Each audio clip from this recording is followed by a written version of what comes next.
Baik, Bapak Ibu, marilah kita membaca firman Tuhan dari kitab 2 Tawarik 35 ayat 1 sampai 27. Demikian firman Tuhan. Kemudian Yosia merayakan Paskah bagi Tuhan di Yerusalem.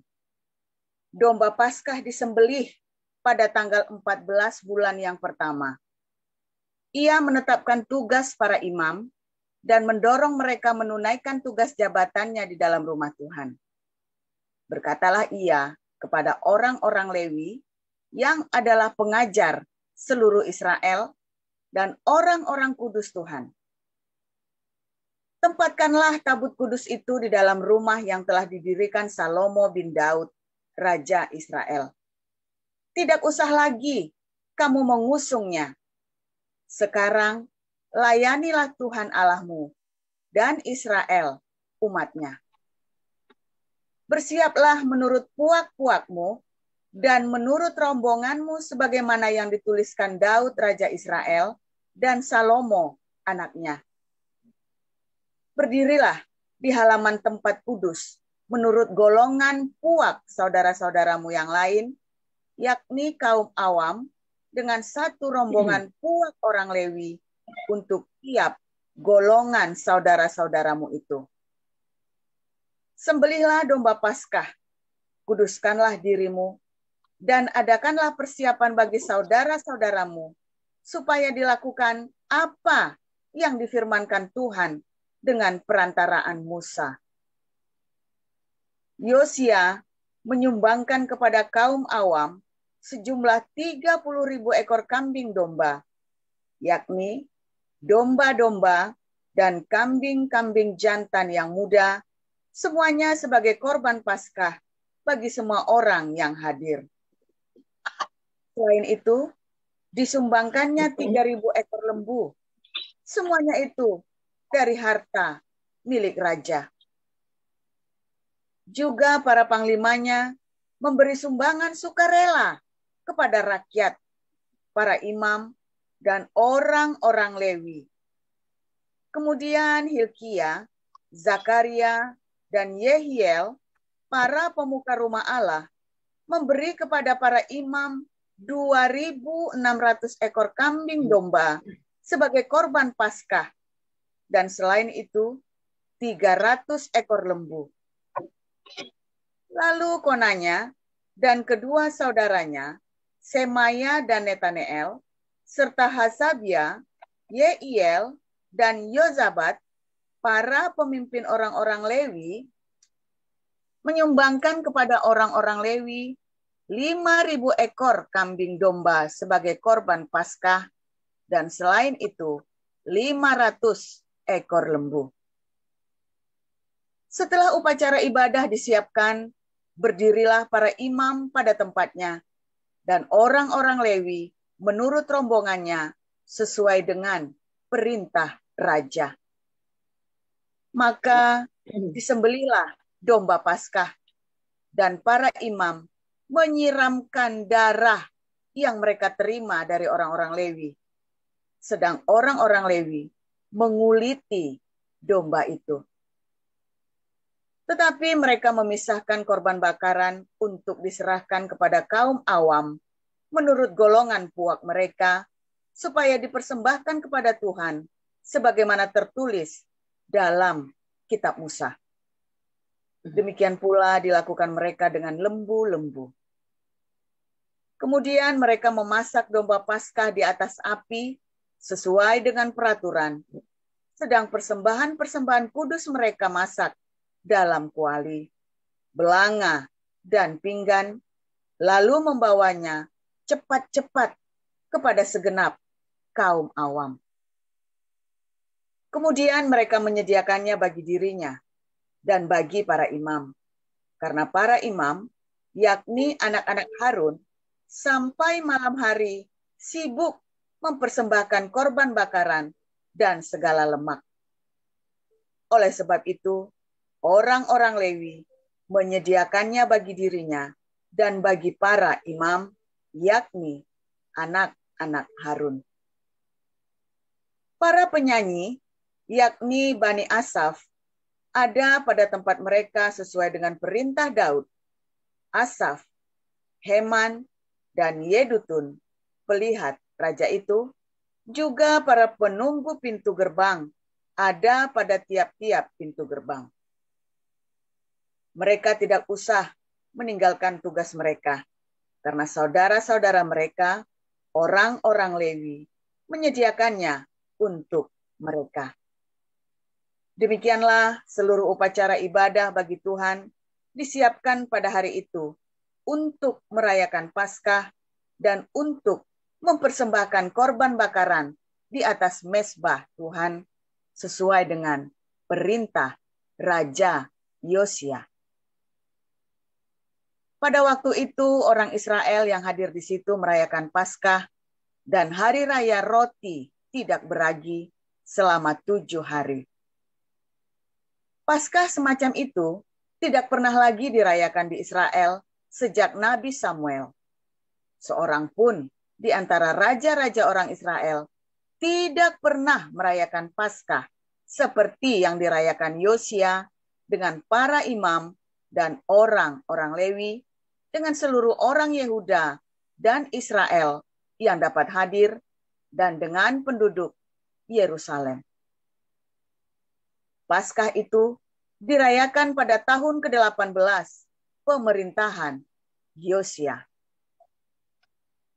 Kemudian daripada semua ini, setelah Yosia memperbaiki rumah Tuhan, majulah Neko, Raja Mesir, hendak berperang di Karkemis, di tepi sungai Efrat. Yosia keluar menghadapinya. Ia mengirim utusan kepada Yosia dengan pesan, "Apakah urusanmu dengan aku, Raja Yehuda? Saat ini aku tidak datang melawan engkau, tetapi melawan keluarga raja yang sedang kuperangi. Allah memerintahkan aku supaya segera bertindak. Hentikanlah niatmu menentang Allah yang menyertai aku, supaya engkau jangan dimusnahkannya." Tetapi Yosia tidak berpaling daripadanya, melainkan menyamar untuk berperang melawan dia. Ia tidak mengindahkan kata-kata Neko yang merupakan pesan Allah, lalu berperang di lembah Megido. Maka pemanah-pemanah menembaki Raja Yosia, dan Raja berseru kepada orang-orangnya, "Bawa aku dari sini, karena aku luka parah." Orang-orangnya mengangkatnya dari keretanya, lalu mengangkutnya dengan kereta cadangannya, lalu membawanya ke Yerusalem.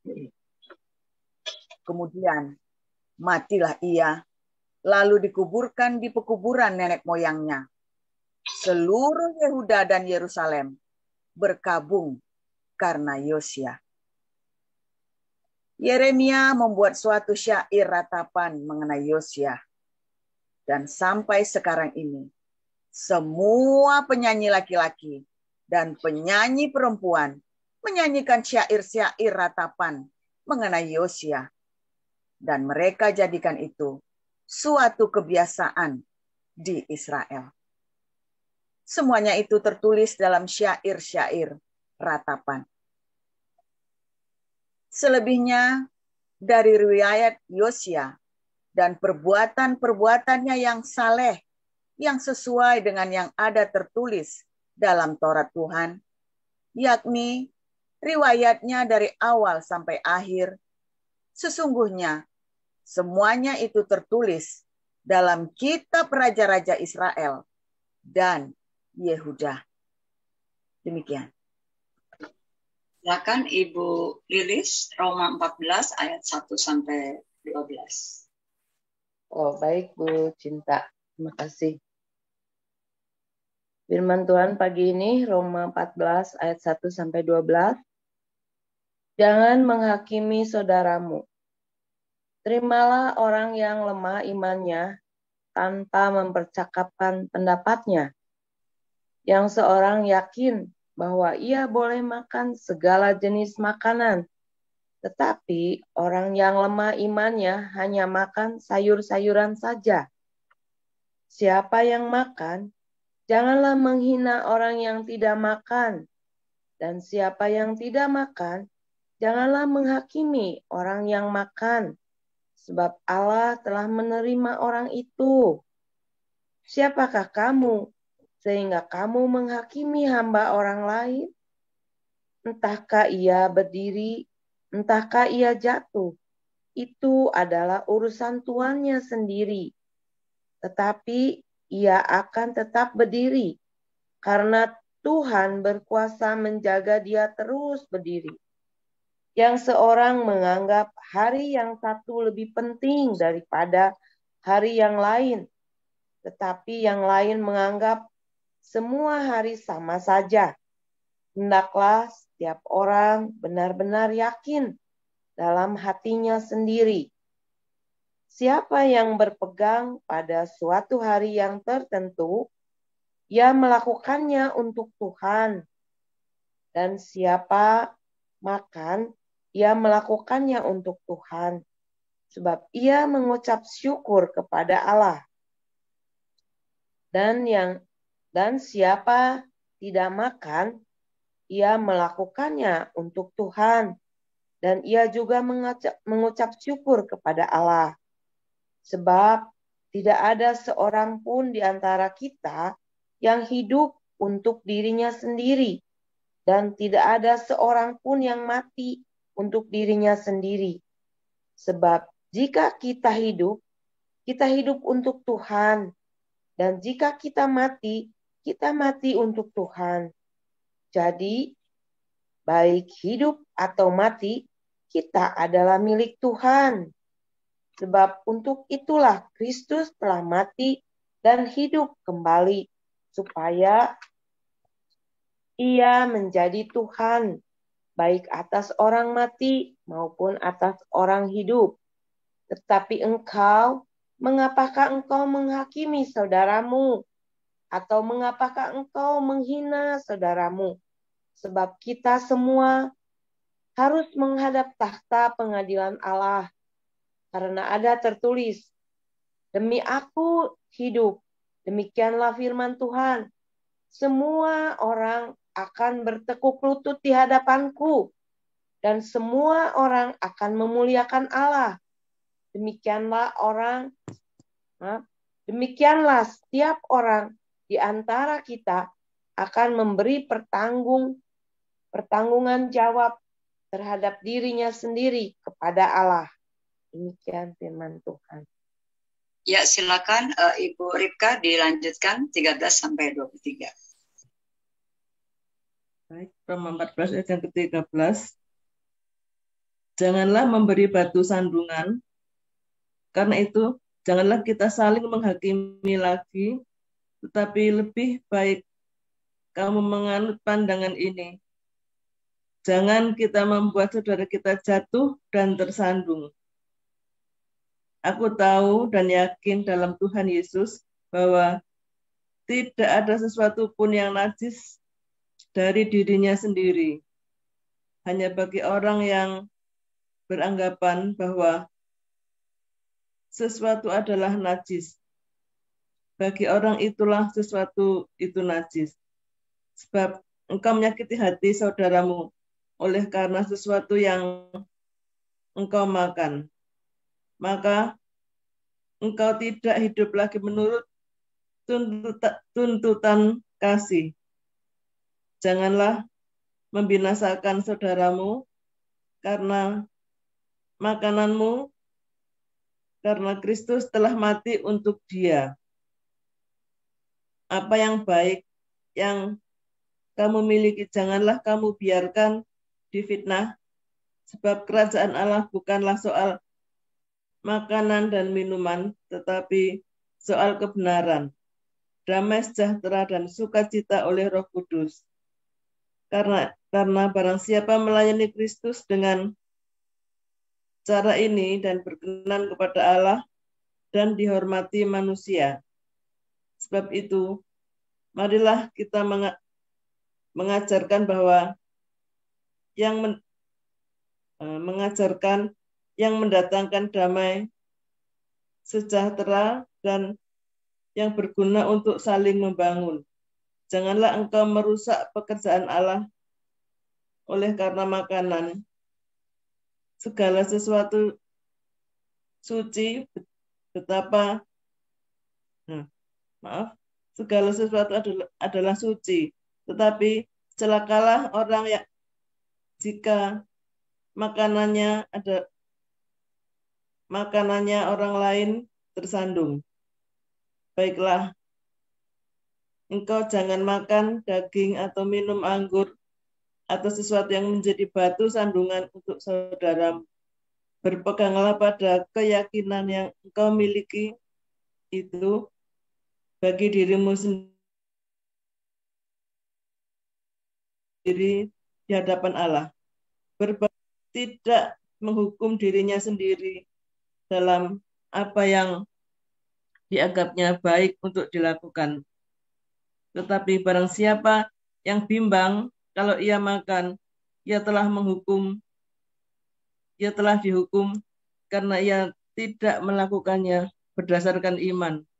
Oleh karena sesuatu yang tidak berdasarkan iman adalah dosa. Demikian firman.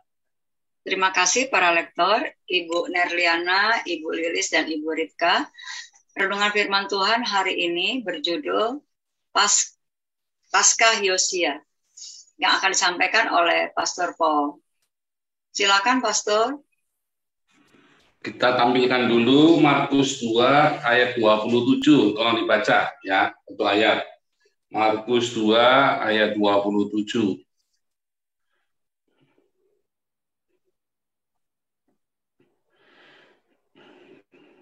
Ya, Markus 2 ayat 27.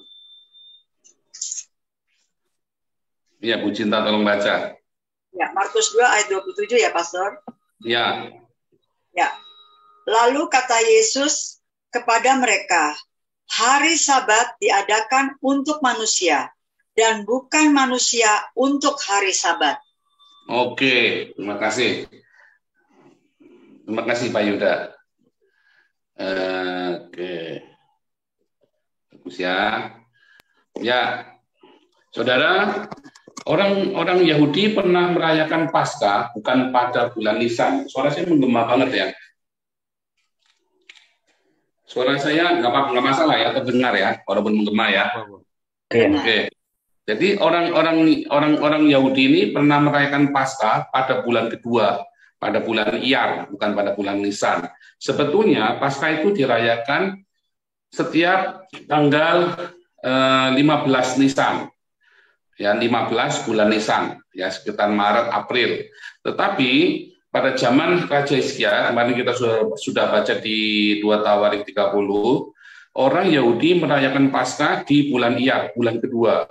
Mengapa? Karena waktu itu mereka kagetan mau bikin Paskah, tiba-tiba Raja Hizkia, ayo kita bikin Paskah, kita merayakan Paskah. Mengapa? Karena sudah beberapa generasi Paskah tidak lagi dirayakan karena raja-raja Yehuda murtad, saudara. Gila ya, saudara ya. Lalu mereka merayakan Paskah, saudara ya. Zamannya Hizkia, ya.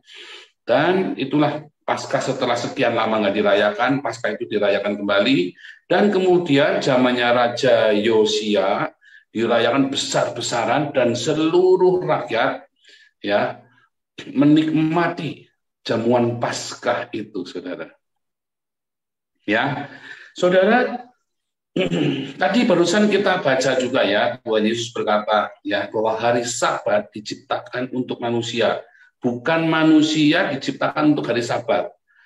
Ya, dalam arti apa saudara? Bahwa sebetulnya semua hari-hari, semua simbol-simbol ritual di dalam Torah itu yang kita ambil adalah maknanya, saudara.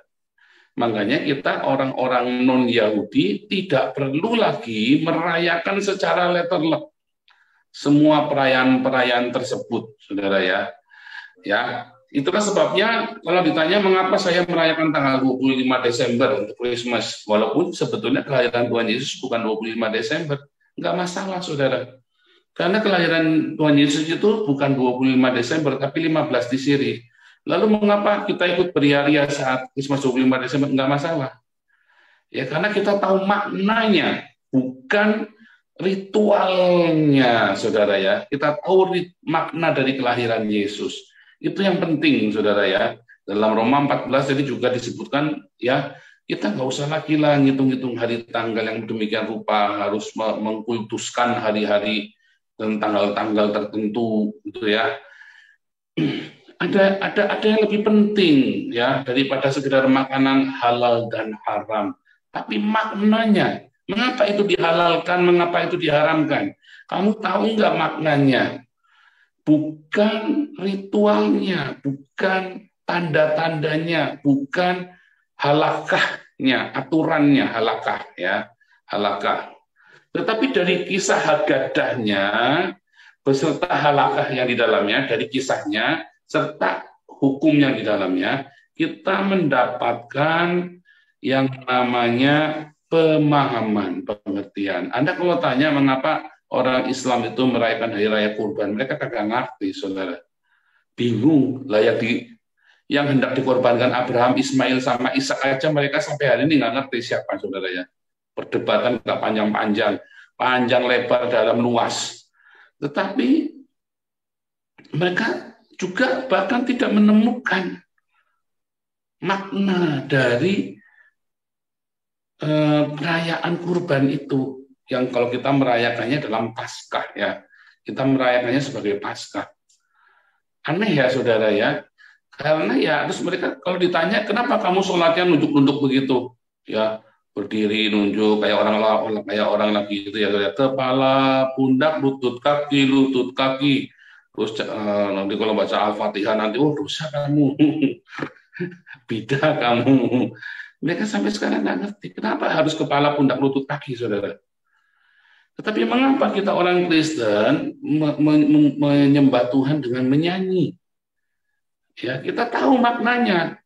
Nah, dari Musa menyanyi, Miriam menyanyi, Miriam menari, Daud menyanyi dan menari, Yesus menyanyi, Paulus menyanyi, kita pun menyanyi, orang Yahudi juga menyanyi.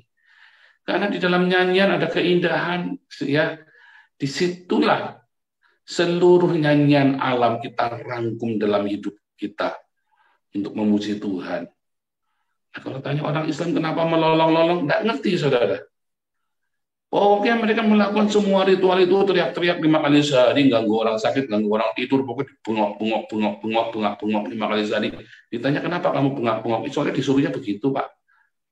Nah, itu saudara ya, itulah yang saya bilang. Kalau cuma gitu mah, gorila juga sama, saudara ya, disuruhnya, oke, angkat kaki, lompat dengan satu kaki, lompat dengan satu kaki. Gorila lebih pintar dari itu. Tapi kita orang Kristen jangan sampai begitu, saudara ya. Jangan sampai Anda melakukan sesuatu ya di dalam ibadahmu dan kamu nggak ngerti kenapa begitu. Yuk kita berbahasa rame-rame kira berapa. Kamu tahu nggak kenapa tadi kamu? Yuk kita perang roh. Kamu ngerti nggak? Kamu lagi merangi roh yang mana? Oh roh ini. Satu kamu pernah lihat rohnya? Roh yang mana? Pernah ngarang, ngapusi. Saya pernah lihat, saudara ya. Perang roh apakah begitu, saudara? Enggak. Ya. Perang roh itu enggak begitu, saudara. Saya nonton peperangan roh, saudara ya. Dulunya saya pikir perang roh begitu. Lama-lama, atau mungkin saya yang tambah sakti kali ya. Saya emang nggak perlu begitu. Perang roh, saya bilang pergi aja. Itu setan, saudara ya. Nggak perlu saya sampai, wah, kita para wah. Oh ya, udah lini, nggak perlu sampai segitunya, saudara ya. Saya kalau melihat orang ngusir setan, saya bilang, wah ini zaman saya SMA ini. Kita kalau ngusir setan, kayak Tuhan Yesus ya, pergi satu hardikan saja, saudara ya. Kita hardik sekali saja.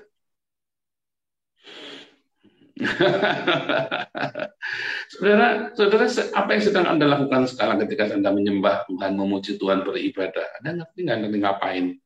Anda sadar nggak Anda lagi ngapain? Wah, gini, dan itu tangannya sampai begitu ya. Anda ngerti nggak kamu lagi ngapain itu? Jangan kamu melakukan beribadah tanpa pengertian, saudara. Ketika kita mengasihi Tuhan kita, kasihilah Tuhan Allahmu, gitu ya. Kita disuruh mengasihi Tuhan Allah kita.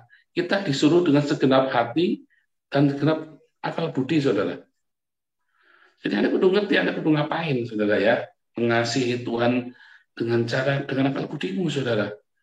Ya bukan dengan ngawur-ngawuran, pokoknya latah, hajar. Akibatnya apa kalau latah? Begitu ada yang nggak seperti Anda, waduh serbu, wah kafir, laknat, waduh, apa namanya, sesat.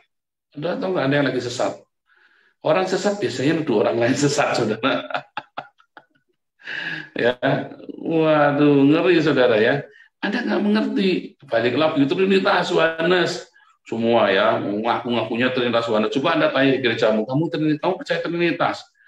Oh ya, itu dasar dari kekristenan. Coba kamu jelaskan Trinitas. Nggak ada yang ngerti satu pun, saudara. Aku yakin, saudara, ketokan leher saya, saudara. Itu seluruh tanya kamu sama jemaat di gereja itu. Satu-satu ditanyain, kamu ngerti Trinitas? Jemaatnya Stephen Tong itu. Nggak ada yang ngerti, saudara.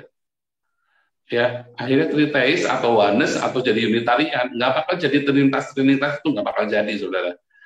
Ya, sama, saudara ya, dalam apapun yang saudara lakukan di dalam gereja, kamu ngerti nggak kamu ngapain? Saudara ngerti nggak makna Paskah? Anda sekarang ikut-ikutan kan, menang Tuhan Yesus. Habis begitu, saudara nangis-nangis, Anda keluar, Anda sepak binimu, saudara, ditendang, Anda sepak anjingmu, saudara. Bidah, sesat, keparat, laknat. Anda baru nangis-nangis mengenang the passion of Christ. Ternyata Anda bukan lagi mengenang Tuhan Yesus yang itu, tetapi Anda sedang mengenang karena tadi baru nonton, dikasih waktu raya perjamuan suci, dikasih tonton the passion of Christ, Anda nangis-nangis karena lihat orang lagi dicambukin, Anda kasihan. Bu yang dicambukin siapa, saudara? Anda nanggap nggak? Wah, saya tadi ngomong-ngomong sama Pak HW, saya sekarang kalau ngomong sama, tapi saya bersyukur, saudara ya, rata-rata di komunitas kita ini bukan gorila, saudara ya. Kalau saya ngomong kayak puji Tuhan, saudara ya, gabung sama saya IQ-nya tinggi-tinggi, saudara ya. Buktinya tajak ngomong nyambung, saudara. Buktinya tajak ngomong nyambung. Ya, saya coba ngajak ngomong dah. Contoh misalnya siapa nih saya ngajak ngomong lah. Ardo saya ajak ngomong lah, si Ardo. Ya, nyambung, saudara ya. Itu ingat nggak Dion dulu itu yang anak adik-adik, dijak ngomongnya nyambung, saudara ya. Tapi coba Anda ajak ngomong orang-orang tetangga sebelah itu ya, nggak nyambung, saudara ya. Nggak yang Islam, nggak yang Kristen. Dalam hati saya, pantesan.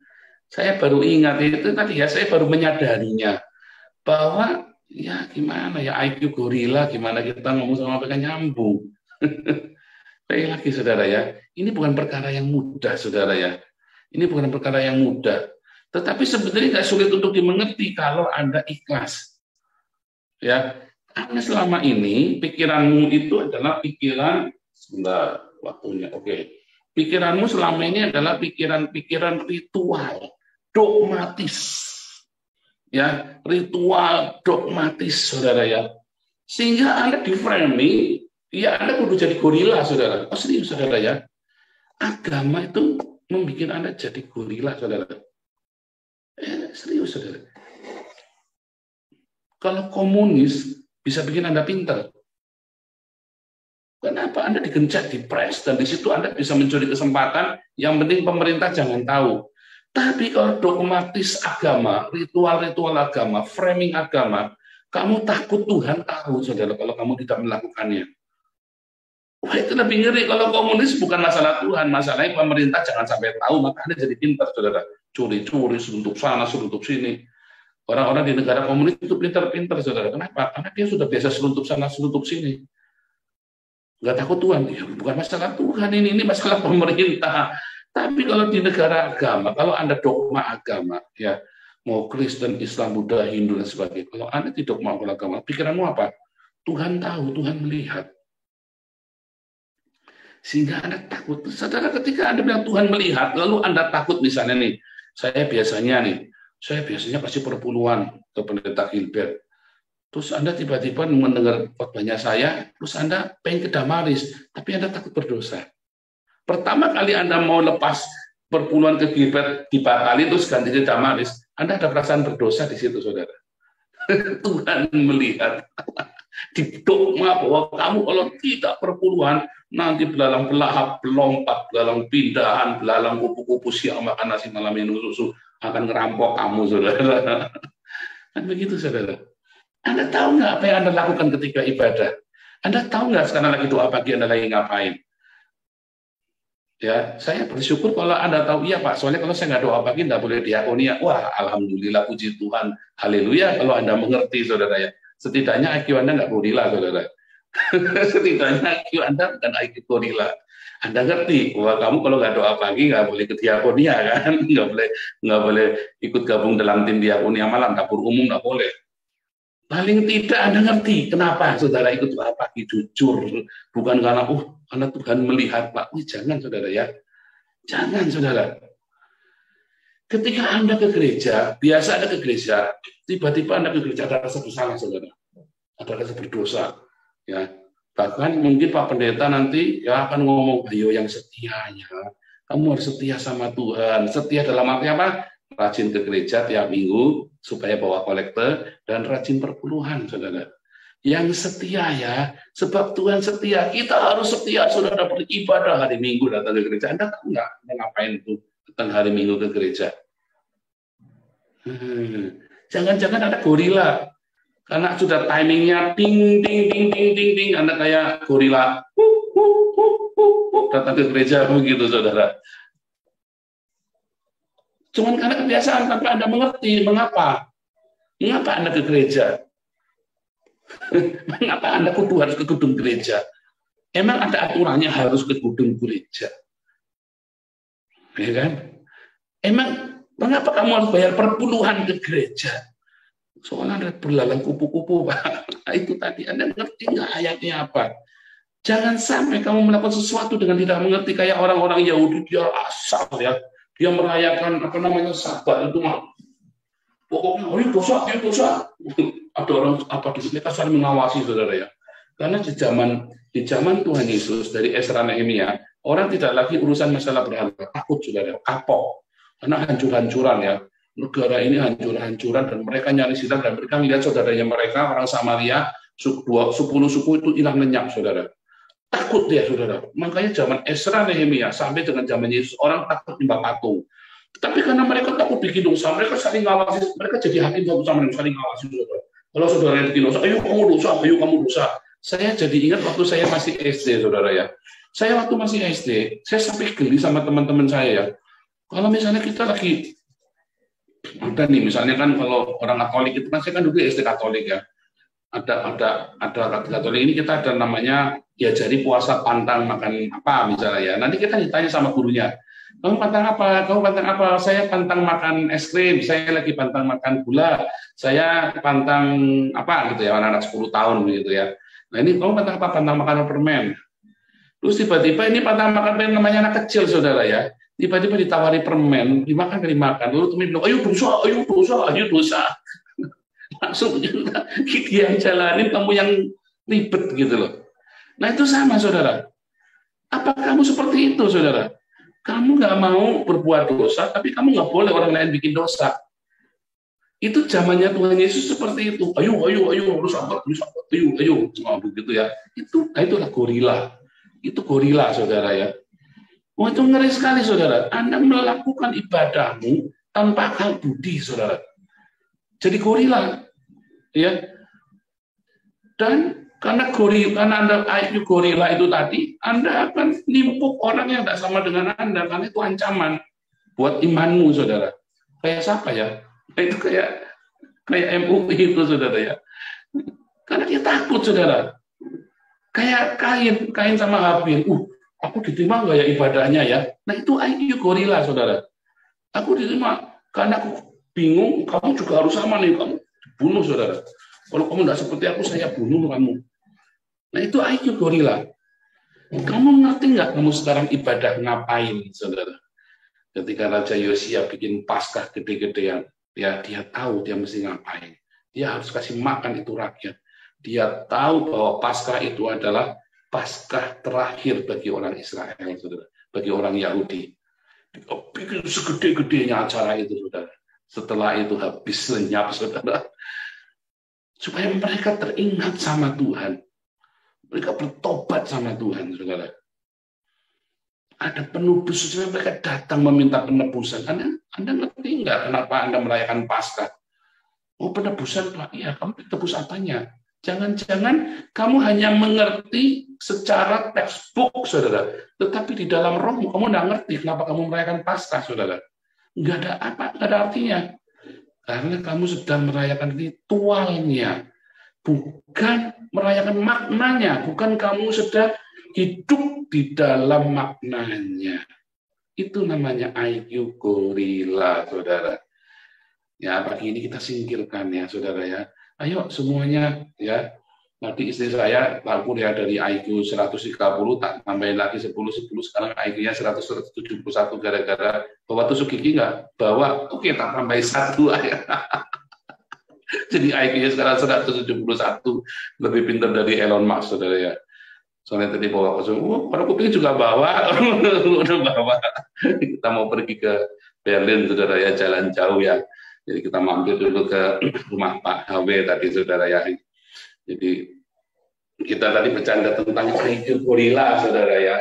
Saya sepanjang jalan saya lagi ngerti, ini orang-orang Trinitas ini on apa gimana sih ya? Saya kan bilang saya nggak anti Trinitas. Saya ini tidak anti Trinitas, saya dibaptis di gereja Trinitas, saya ditabiskan di gereja Trinitas, sekolah saya S2 2 kali di gereja Trinitas, doktor teologi saya dari Trinitas. Ya, tetapi saya tidak anti yang lain. Lalu orang-orang Trinitas bilang, oh ini oneness. Kupluk ini orang ya, orang-orang Trinitas memang compong, saudara ya. Gorila bener ya IQ-nya ya, saudara ya. Saudara ngerti nggak saya maksud? Bukan cuma masalah Trinitas, oneness, Unitarian. Bahkan ketika Anda kasih uangmu itu kamu kasih ke Gilbert, Anda nyadar nggak, saudara? Jangan-jangan kamu IQ gorila, saudara. Sudah dilatih sama Gilbert. Jadi gorila. Ikuti saya, sandal lawas, pura bahasa semua. Jangan Anda sudah di brainstorm jadi gorila semua, saudara. Hati-hati, saudara ya. Ya, kita orang Kristen, kalau mereka ya kalau orang-orang Bani Onta ini ber-IQ gorila, itu nggak usah kita pikir, saudara. Memang sudah dari sononya begitu. Kalau Anda orang Kristen ya ber-IQ gorila, wah itu bahaya, saudara. Bahaya sekali, saudara. Anda diberi kasih karunia supaya Anda menjadi manusia untuk menguasai para gorila, tapi malah Anda yang jadi gorila, mau repot, saudara. Ya, tahukah mengapa Anda hari ini ibadah? Tahukah mengapa kamu hari ini doa pagi di embun pagi? Tahukah mengapa kamu dengarkan firman ini? Tuhan Yesus memberkati.